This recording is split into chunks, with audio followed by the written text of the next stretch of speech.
If you want to stop knee pain, then you got to stop using your quads all the time. So we can't have quad dominance. We have to redistribute load. A knee dominant squat versus a hip dominant squat are two totally different things. And then an even distribution is what we're looking for. So if I do a knee dominant squat, I'm trying to keep my back in a neutral position. I'm shifting forward. I'm going to grab something from the ground and I do this consistently. I'm putting pressure. I start having pain here on my right knee. That bothers me. And so I don't want to do that. So now what I do is I can shift back and I can grab this from the ground. My toes are coming up and I'm using my hamstrings and my glutes. This is a hip dominant squat where my hips are doing all the work. Now, if you do a really quad dominant movement, so this, when I come forward like this muscle's hard, this muscle's not. When I come back, I can dig into this muscle, and then this one's hard right here. So based on the angle that we have against gravity and what we reproduce, what pattern we use consistently, that's what muscles we're gonna be using. And if you have a bunch of tension in your quad, it's constantly, it's pulling all the skin, it's pulling all the muscles, and it's compressing that kneecap. And if you're having knee pain, you likely have a quad dominant movement patterns. We wanna get out of that. So the best thing that you can do right up front is to get the glutes firing as much as possible. The more you sit, the more your glutes are turned off. And so it's natural that you're going into that pattern of firing up your quads and then beating up on your knees. So we're gonna go through a routine. We wanna break up the tissue in the glute. We wanna loosen it up. And then we wanna do exercises consistently to fire up the glutes. If we do that and we do it consistently, then we're gonna have to just practice a movement pattern. That movement pattern is just shifting through the hips. And in the beginning, the first 2 weeks, we wanna be so driven through the hips. We want that hip dominant pattern. Then we can transition to where we got about a 50-50 distribution between the two joints. And when we get that, we're gonna get long-term success. So let's get into it. Number one, what we wanna do is roll out the glutes. So I wanna be right here on the side of my glutes where these muscles overlap. That's where we're gonna get the most give. And so I'm gonna do it up against the wall. So I'm on the same spot right here, up against this wall, and I'm digging that glute out. And so I'm loosening it up. I spend about a minute right here just loosening up that glute, keeping weight off of the leg on the glute that I'm working. I want to loosen up both sides, doing the same thing. I put it right here, put it up against the wall. I can get it up against the door frame right here and really just dig into the side of that glute. I'm loosening it up. So I do it 1 minute on each side. And then now we're going to get into our exercises, which are going to focus solely on firing up the glutes. Because we're quad dominant all the time and these muscles have taken over, we can't turn them off. We just got to use them less. So we become dominant in our glutes, and then we can be dominant on both sides. And so we get a 50-50 distribution, but it's going to take us a little while. So let's get into those exercises in the hips. The first exercise we're gonna do is a hip hinge. The hip hinge is gonna bias the glutes, so it's gonna bias moving through the hips. So I'm gonna put some resistance bands on. You don't have to start with resistance bands, but once you get going, we're gonna wanna put them on. I'm gonna measure my foot away from the wall. I'm gonna keep my face in line with my chest, and I'm reaching back with my butt. So I'm doing a total hip hinge and making sure that my glutes and hamstrings are doing all the work. So I'm using my hips and I'm dominant with my hips. Any of our clients that we do this with, if they have knee problems, their knees don't bother them because it's not a knee dominant squat. It's not a quad dominant movement. It's a hip dominant movement. And so we're getting more strengthening and more muscles firing back here because we're biasing them against gravity. So we're gonna do more with our hips. We're gonna double down on that consistently. When I'm looking at this as like it's a wall, I always want you to use a wall when you're doing this at home. I'm gonna measure the same forward. I'm gonna measure my foot out and then come out to the side. If you feel like you're losing your balance, just scoot back a little bit. I'm reaching back, I'm gonna touch that, and then I'm coming forward with my hips. So I'm going backward with my hips and forward with my hips. Backward with my hips, forward with my hips. Sometimes with our clients, when it's tough for them to understand, I'll say, hey, I'm a robot. It's a really annoying noise. So when I act like a robot, then I'm segmenting my body. I want to think about, I got a rod, I put it through my head and it comes out my butt. I stay in one angle right here, reaching back with my butt. As soon as I touch, I come forward with my butt. So backward and forward. And it's okay to have your weight on your heels while you're doing this. While I'm doing that, I have pressure on this band. It's pushing my knees together. So if you look at it from the front, I push pressure like I'm trying to drive the floor apart, and that gets this thing fired up. My knees are angled outside my second toe. I'm getting a lot of glute activation right here as I'm driving back. Nice and slow, using those hips. And so I feel my hips, I'm starting to sweat right now because I'm using so much of those glute muscles.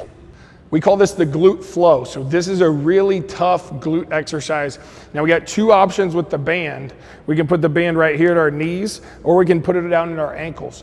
At the knees, it gives you some a cue to push your knees apart, but at the ankles, it's a little bit harder because it's a longer lever arm. So it makes this a longer lever and makes it more difficult for the glutes to control.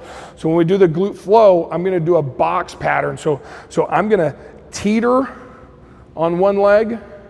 So I'm teetering on one leg and teetering on the other. I'm maintaining core stability right here. I'm pushing over and pushing over. I'm not lifting up. I don't want to use my hip flexors with this one. My feet are slightly turned inside, and I'm tilting on one leg and then the other consistently. I shouldn't be feeling this in my back at all either. I'm just doing 10 of those, and then now what I'm gonna do is my feet turned in just slightly, and I'm gonna do side steps. I'm gonna do 10 going to the side.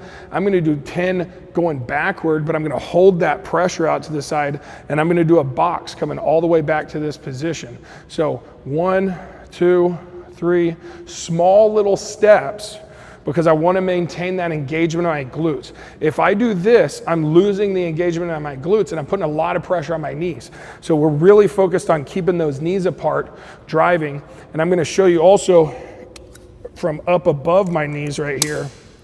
I'm pushing them apart. This might be easier. This is where we might want to start out at. Now I'm maintaining that same distance, and I'm driving 1-inch little steps behind me. It's like somebody's pulling my butt as I'm going back, and I stay in this angled position about 45 degrees with my chest. If I wanted to push somebody, I'd be pretty strong in this position. And if they pushed me, they wouldn't be able to push me down because my glutes are engaged and I can push forward. So I'm driving back here, and then now I'm gonna go to the side. If at any point, I'm starting to get tired, if at any point you need to take a rest, then we'll get through the rotation, take a 10-second rest, can stand up and breathe, and then I get right back into that position because we don't want to break form. And so now I'm doing my 1-inch little steps over to the side. Make sure they don't get too big. Now I'm going forward. This one's probably the toughest one. Now I'm going to get right back into that position after my 10-second break, and then I'm driving through the heels. It's like somebody's pushing through my butt bones right here. Just driving through the heels, maintaining that distance. I'm getting all my glutes firing right there. I want to run through that 2 times. So going back through it, I'm doing those teeters first, maintaining the same position with my toes turned in, and then I'm going to the side, I'm going back to the side back this way, and then coming forward. So I do 2 rounds of that. Exercise number 3, we're gonna do a back lunge. So it's really important that I keep good knee stability right here. So I'm gonna take my shoe off. You can see, I'm gonna stay outside my second toe, or I don't want my knee to go in front of my toes. So when I do this, if I come straight back, a lot of times I lose my balance.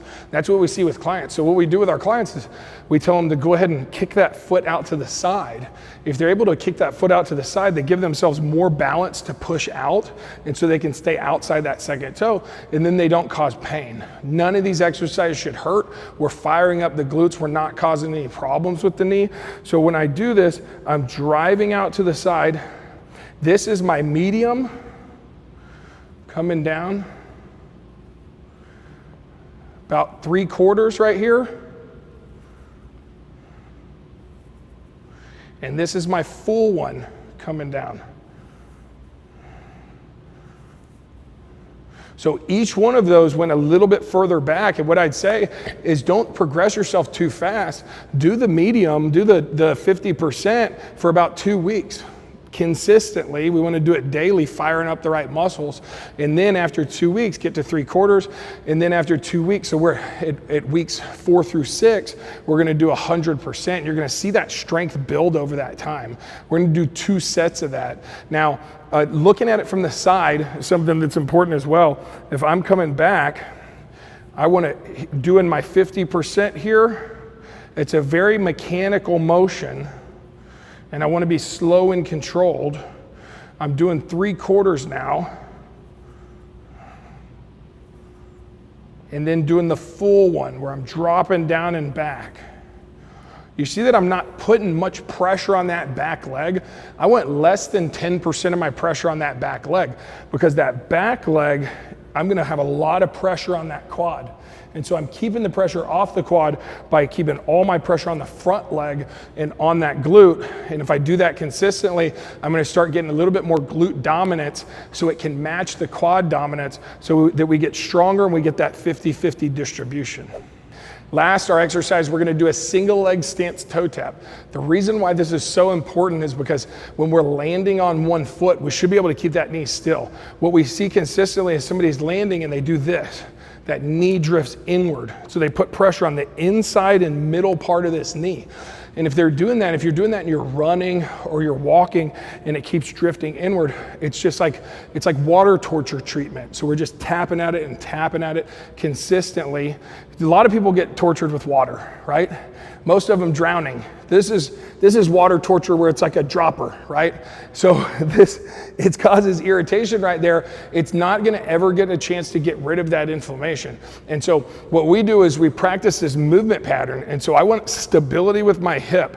So I'm coming right here, get into that hinge position, and I'm catching my balance as I kick to the side, and I'm catching my balance back in. And my goal is to make sure that this knee doesn't move at all.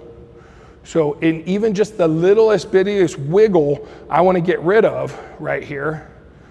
So I've got good balance in this foot. My knee's not behind my toes. It's outside my second toe, and I'm tapping. I'm going to switch sides. I do 10 on each side. I also don't want to do this and drift and put pressure on the leg that's moving. So I come here, tap, catch my balance, tap. I'm not weight shifting over to the side either. That's what we see a lot as well. Weight shifting over to the side. I want all my pressure on this leg, and I'm catching my balance, putting very little, less than 5% weight on that toe tap. Looking at it from the side, I'm coming right here, and I'm tapping. You can see with all of these exercises, the movement pattern, I'm drifting, my chest is going forward as my hips go back. And that fires up my butt, pulls on my hamstrings, takes a lot of pressure out of that quad. So I got a lot of wiggle in my quad right here. So I cannot be quad dominant in this exercise. So I do this consistently over a 6-week period. I'm gonna change that quad dominance. Quad's always gonna do a little bit, but that glute is gonna be fired up, maintaining this position. I'm doing 10, I'm switching sides, slow and controlled, doing 10. And we do 2 sets of that one. We do that consistently. For more videos on exactly what to do to fix your ailments, fix your knees, fix your back problems, fix your neck and shoulder stuff, the things that we do in the clinic that fixes our clients, that helps them live a better life, subscribe to the channel, leave us comments and questions, let us know what you need, and we'll post it up for you. We'll see you in the next video. Get mobile and stay active.